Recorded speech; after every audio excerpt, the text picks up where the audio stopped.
สิบเหลี่ยมสาวเหลี่ยมบ่เต้าเหลี่ยมใบแขมสิบแหลม สาวแหลมบ่เต้าแหลมใบเข้า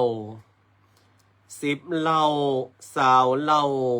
บ่เต้าเล่าเดือนเกียงสิบเสียงสาวเสียงบ่เต้าเสียงแมงวางสิบจางสาวจางบ่เต้าจางเอราวันสิบวันสาววันบ่เต้าวันนี้วันเดียววันที่เฮาตั้นศรัทธาสาธุชนตั้นทั้งหลายได้มาพบปะกันในรายการในค่ำคืนนี้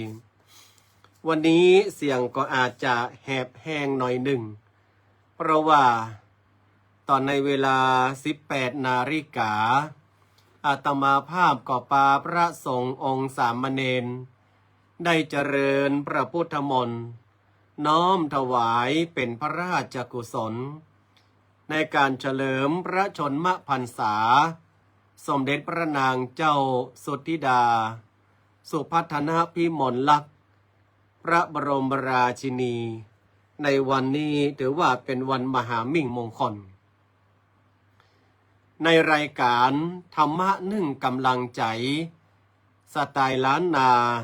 โดยพระครูวิโรจน์ชยาภรณ์และบรรดาสาธุชนคนฟังทุกท่านขอถวายพระพรชัยมงคลขอพระนางเจ้าสุทธิดาสุพัฒนพิมลลักษณ์พระบรมราชินีมีพระเกษมสำราญสุขพิบูลพูนผลได้เป็นร่มโพร่มใสร่มพระบารมีเคียงคู่กับในหลวงรัชกาลที่10ปกห่มเกล้าประสบนิกรชาวไทยไปตราบนานเท่านานด้วยความสำนึกในพระมหากรุณาธิคุณเป็นอันล้นพ้นขอถวายพระพรอันนี้ก็สถาบันลักๆของชาติไทยเราอันมีชาติ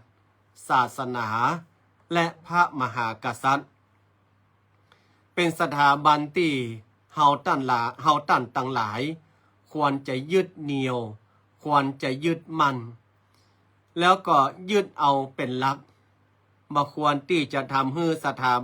บันใดสถาบันหนึ่งนั้นได้คลอนแคลนไปในวันนี้อาตมาภาพจะปาศรัทธาได้นึกถึงบุญนึกถึงบุญอะไรก็คือนึกถึงทุกบุญที่เฮาตั้งหลายได้ทำโดยเฉพาะที่ล่าสุดนี่ก็คือบุญแห่งการบรรพชาอาตมาภาพจะเล่าบรรยากาศที่มันอยู่นอกเหนือจากการไลฟ์สดคือศรัทธาญาติโยมตั้งหลายได้ฟังในคณะที่เตรียมงานเนี่ยนาคหรือว่าผู้ที่จะบวชที่นุ่งขาว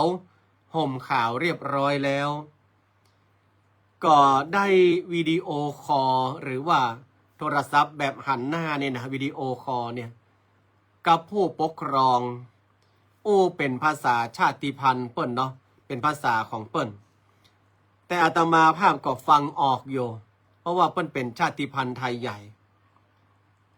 พ่อแม่ของผู้ที่บวชเนี่ยน้ำตาอาตมาภาพหันเนี่ยไหลอยู่ตลอดเวลาน้ำตาไหลแต่ว่ารอยยิ้มแห่งความดีใจเนี่ยปรากฏชัดตั้งแต่หับสายแล้วหันลูกโกนผมแล้วใส่ชุดขาวพ่อแม่เปิ้นก็เป็นกรรมชาติพันธุ์เปิ้นเนาะพ่อก็บอกว่าพ่อแม่นั้นน่ะยินดีขนาดที่ลูกได้บวช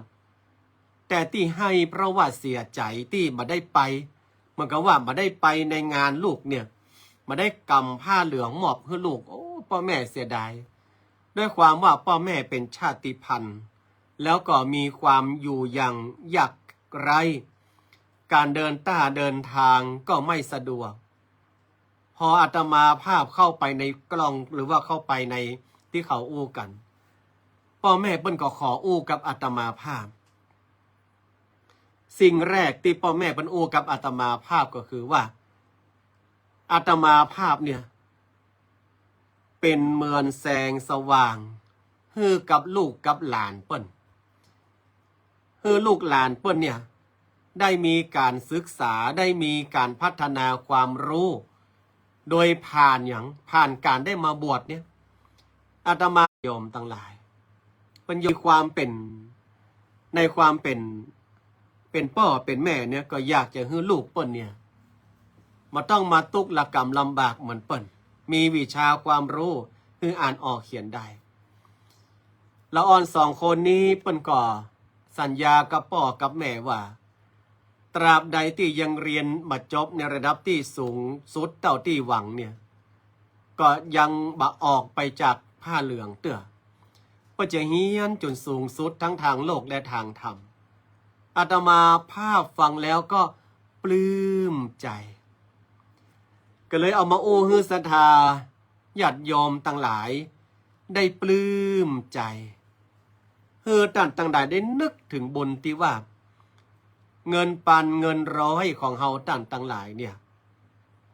มันเหมือนแม่น้ำสายใหญ่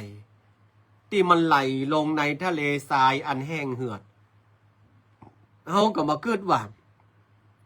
สิ่งที่เฮาทำให้เขาเนี่ยมันจะเป็นเหมือนน้ำฝนที่มันชโลมจิตชโลมใจไปถึงครอบครัวไปถึงพ่อไปถึงแม่อาตมาภาพก็บอกว่าเน้นตั้งใจเฮียนให้ดีที่สุดจำน้ำตาของแม่วันนี้ให้ดีจำรอยยิ้มของแม่ในวันนี้ให้ดีแล้วเราต้องทำให้แม่ยิ้มพร้อมน้ำตาอีกครั้งในวันที่เราประสบความสำเร็จในการศึกษาอาตมาภาพจำได้นะคุณโยมสุภัทรา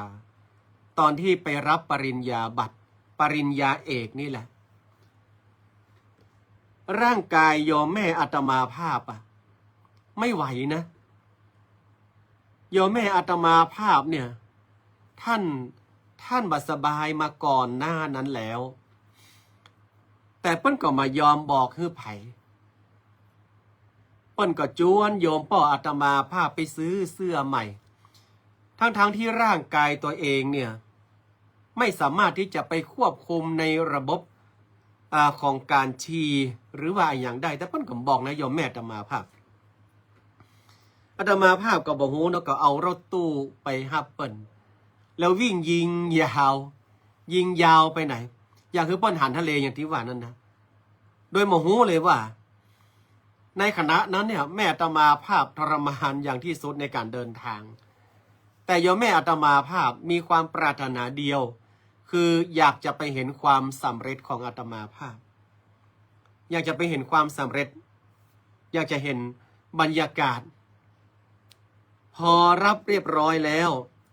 ตอนที่ถ่ายรูปที่หน้าซุ้มอาตมาภาพรู้ได้ทันทีเลยว่ารับรู้ได้เลยว่าร่างกายโยมแม่อาตมาภาพเนี่ยมันมีอาการสั่นผิดปกติแล้วกำอู้กำจ่าเนี่ยโยมแม่พยายามที่จะอู้ให้มันเป็นปกติแต่มันมาเป็นปกติอาตมาภาพเลยไปประคองโยมแม่เนี่ยไปนั่งก่อนไปนั่งแล้วก็บอกคือ พี่กุ้งกัลยาพี่ศิลวรัญญาเขาพี่ซอยเขาบอกว่าคือเปลี่ยนกางเกงคือโยมแม่กำเนิดเพราะว่าอาตมาภาพหันละก็เปลี่ยนคือกรรมมาต้องกระโตกกระตากไปเนี่ยคนเป็นพ่อเป็นแม่ศรัทธาญาติโยมทั้งหลายที่อยากจะเห็นที่สุดก็คือความสำเร็จของลูกของหลานอาตมาภาพรับรู้ถึงความรู้สึกนั้นได้แล้วก็มาหันรอยยิ้มทั้งน้ำตาของแม่ของป้อสามเณรที่เปิ้นบวชในวันนี้โอ้อาตมาภาพได้อยากจะถ่ายทอดเพื่อสถานได้นึกถึงบุญโดยผ่านคำกลอนนี้เนาะโดยผ่านคำกลอนนี้นึกถึงบุญหนุนนำให้ชื่นจิตแม้เพียงคิดใจก็สุขทุกวิถีบุญที่ทำย้ำเตือนอยู่หรือดีก่อความดีเปรมปรีมิรู้คลายครั้งให้ทานการช่วยเหลือเอื้อผู้อื่นยังสดชื่นตรึงใจไม่สูญหายเมื่อระลึกนึกถึงบุญอบอุ่นกายสุขสบายดุจสายน้ำฉ่ำวิญญาณบุญไม่ใช่เพียงวัตถุที่มอบให้แต่เป็นใจผ่องใสไร้ประหารแม้วันผ่านนานเพียงใดในดวงมารบุญเบ่งบานส่องสว่างกลางดวงใจจงหมั่นสร้างทางกุศลผลจะเกิดเป็นกำเนิดความสุขทุกสมัยเพียงนึกถึงบุญที่ทำด้วยจริงใจก็อิ่มบุญอิ่มสุขได้ตลอดกาลอาตมาภาพปาศรัทธาได้รับตาแล้วกึดถึงบุญที่เฮาทำไม่หลวงภายนวลเปียวงลองรับตานึกถึงบุญที่ทำกับวัดกับวาเอื้อเฟื้อเผื่อแผ่กับสัตว์สิ่งหิ่งห้อยไปเลี้ยงเรโนอุสอาจากบ้านหนองบัวกึดถึงบุญแล้วพอเฮานึกถึงบุญมาใดแล้วเนี่ยความทุกข์ความโศกความเศร้ามันก็จะจางหายไปศรัทธาญาติโยมทั้งหลายอาตมาภาพมีเรื่องเล่าอยู่เรื่องหนึ่งก็คือว่ามีแม่อุ้ยคนหนึ่งเนาะบ้านเฮาฮ้องแม่อุ้ยถ้าภาคกลางฮ้องคุณยายอย่านอกมันมีฐานะที่ยากจนนะแม่อุ้ยคนนี้นะทุกเช้าเนี่ยแกก็จะรอทำบุญตักบาตรแล้วแกก็ไม่ใช่มีอย่างนักแม่หลวงเข้าเหี่ยทุงแคบหมูเหี่ยห่อได้นะเพราะว่าแกมามีเงินน่ะมันจะบาสามารถที่จะไปเอาอันหยังมาได้นักอะเข้าเหี่ยทุงแคบหมูเหี่ยห่อหนึ่งใส่บาตรกูเจ้าอยู่ต่อมาสังขาราไม่อำนวยละโอ้แกก็บอกโหจะแย่ใดเพื่อนก็เอาแกไปนอนที่โรงยาเนาะเอาแกไปนอนที่โรงพยาบาลนะคุณโยมสุภัตราใส่น้ำเกลือใส่อย่างอายุยายแกเยอะแล้วแกก็บอกโหว่าจะอยู่ได้ไปแหมกี่มื้อกี่วันพอตื่นเช้ามานี่นะแกประนมมือกูเจ้าโยมแม่สู่แก้วแล้วเกิดภาพตอนที่แกใส่บาตรอะมากองหันแบบในมโนนะในความคิดนะว่าในขณะนี้แกใส่บาตรแล้วตุ้ยเจ้ากำลังฮื้อปอนแกก็ประนมมือนั่นในความคิดของแกตุ้ยเจ้าฮื้อปอนแล้วแกก็สาธุ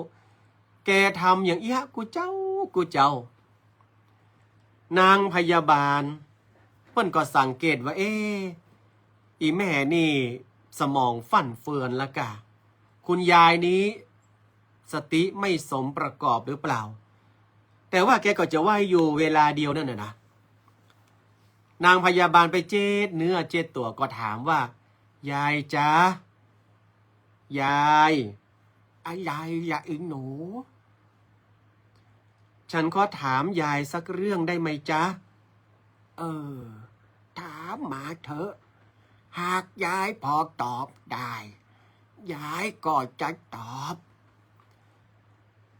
พวกเราเห็นยายเนี่ยประนมมือทุกเช้าสักพักหนึ่งก็กล่าวคำว่าสาธุยายมีปัญหาด้านสมองการรับรู้หรือยายไปกระทบกระแทกกระทั่งสมองให้ได้เจ็บให้ได้กระทบกระเทือนหรือเปล่าเนี่ยพยาบาลก็ถามด้วยความงงเนาะแม่อุ้ยนั่นก็ไข้หัว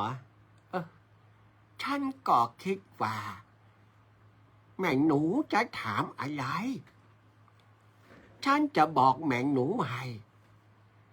ฉันกำลังคิดถึงตอนที่ตัวเองยังแข็งแรงแล้วทำบุญตักบาตรในทุกเช้ายายโอ้แล้วก็มีความสุขพยาบาลก็ถามว่ายายจ๊ะทำไมยายถึงมีความสุขกับการคิดถึงบุญล่ะจ๊ะไอ้ตัวฉันชีวิตนี้ก็ลำบากไม่ได้มีเงินมีทองอะไรมากแต่ยามใดที่ฉันไม่สบายใจฉันจะคิดถึงบุญที่ฉันทำแม้มันอาจจะเป็นบุญเพียงเล็กน้อยแต่มันก็ทำให้ฉันชื่นใจสบายใจเสียทีที่ไม่เสียทีที่ฉันได้เกิดมายายเปิ้นมีห่วงเวลาที่คิดถึงบุญทำให้เปิ้นมีความสุขยิ้มได้ตลอดเวลา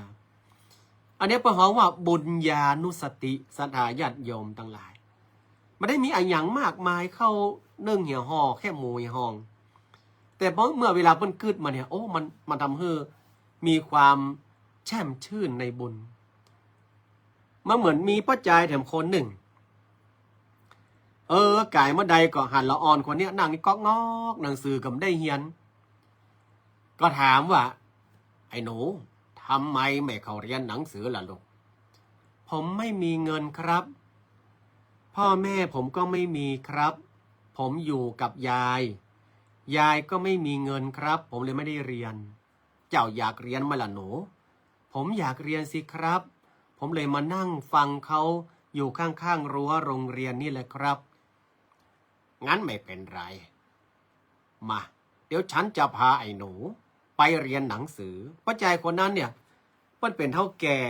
เนาะเท่าแก่ร้านขายข้าวสารใกล้ๆฮั่นแล้วป้าก็เลยส่งเสียละอ่อนคนนี้ได้เรียนหนังสือกูวันเท่าแก่จะไปนั่งพ่อละอ่อนคนเนี้ยตั้งใจเรียนหนังสือกออากาขออาขาตออาตามออามานั่งฟังแล้วเท่าแก่พวกก็ยิ้มตามภาษาคนจีนนะพวกก็นั่งตั้งเกิงฟังยิ้มลูกหลานพวกก็มาถามว่าอาเตียหรือยิ้มอะไรได้ทุกวันเตียพวกบอกว่ายิ้มกับความดีที่ทำว่าหรือไปทำความดีอะไรถึงได้ยิ้มอยู่ทุกวันความดีที่ส่งเสียให้เด็กกำพร้าคนหนึ่งมันได้เรียนหนังสือพอได้ยินเด็กกำพร้าคนนั้นท่องกออากาขออาขาตออาตามออามาเพราะว่าความปีติมันเกิดว่าสถาญาติโยมความปีติมันเกิดอันเนี้ยอาตมาพาเลยบอกว่าบุญญานุสติเนี่ยเป็นสิ่งที่สำคัญเวลาเรามีความทุกข์ใจก็ดีเวลาเรามีความทุกข์กับปัญหาอะไรก็ตามขอให้เรารับตาแล้วคิดถึงบุญที่เราทำวันนี้ฉันได้ทำบุญแล้วฉันได้ทำบุญกับพระครูวิโรธแล้วพี่อายุธนาเพื่อกับทำบุญมาหลายๆคนก็อนุโมทนาสาธุพอเราคิดถึงบุญอาตมาภาพมานั่งคิดถึงบุญในขณะนี้มันก็มีความสุขหรอเราไม่ต้องไปเสียดายสิ่งของที่เราทำทรัพย์ภายนอกสูญหายแต่บุญที่ทำไว้อยู่ตลอดชีวิตยิ่งระลึกยิ่งปีติยิ่งนึกยิ่งอิ่มบุญศรัทธาญาติโยมเนาะ ฉะนั้นในค่ำคืนนี้อาตมาภาพเลยเฮือต่างต่างหลายเนี่ยได้มาละลึกนึกถึงบุญที่เราทำนึกถึงบุญที่ได้ร่วมกันประกอบขึ้นมาว่าจะเป็นในการพ้นห้องว่าใดตั้งใจในการอนุโมทนาในการที่ทำให้เฮานั้นเนี่ยมันมีความสุขบางคนก็ตันหอมสตังก็หอมสตังอาตมาภาพก็เชื่อว่าประการฮึศทานแล้วก็บ่หอมนะอาตมาภาพก็หอมแต่แกอาตมาภาพเป็นภัตตาหารเนาะเป็นภัตตาหารถวาย2,000 กว่าบาทศรัทธาก็ร่วมกันคนเล็กคนน้อยดังนั้นท่านต่างหลายได้อนุโมทนาในบุญในกุศล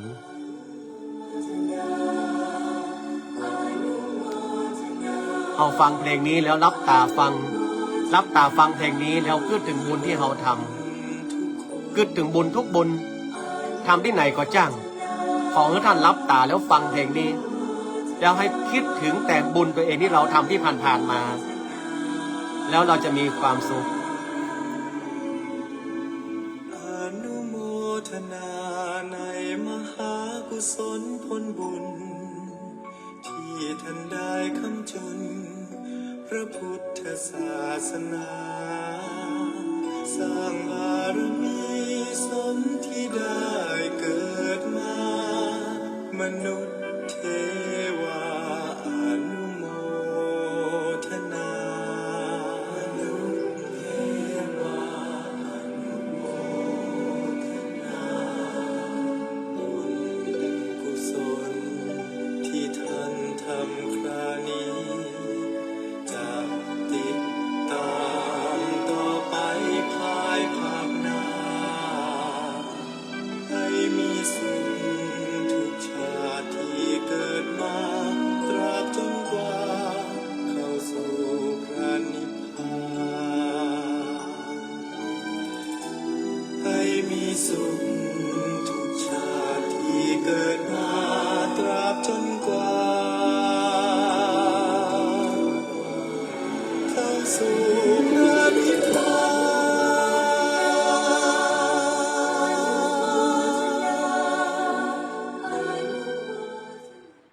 ท่านก็ศรัทธาญาติโยมทั้งหลายนี้ลืมตาขึ้นมาได้ละ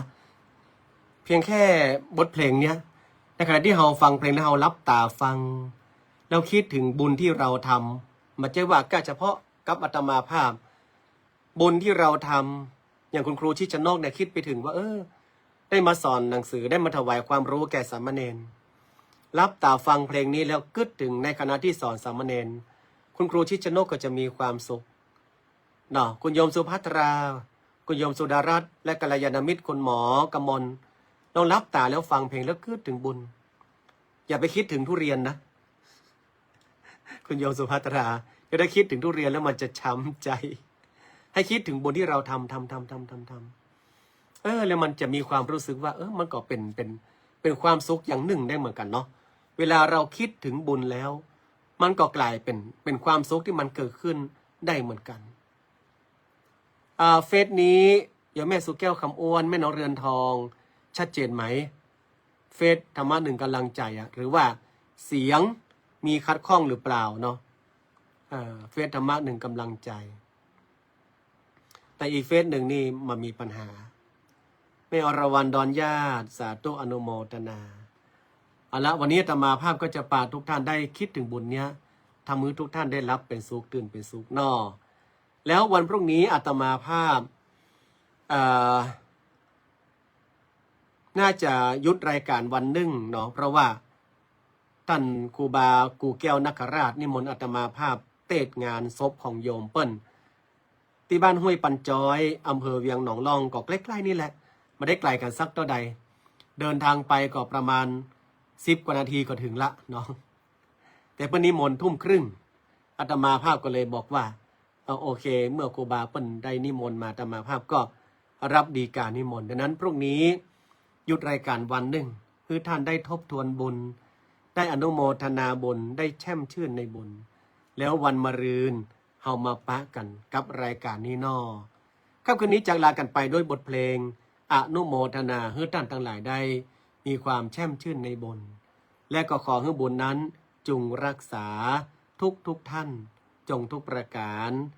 111บุญรักษา ทุก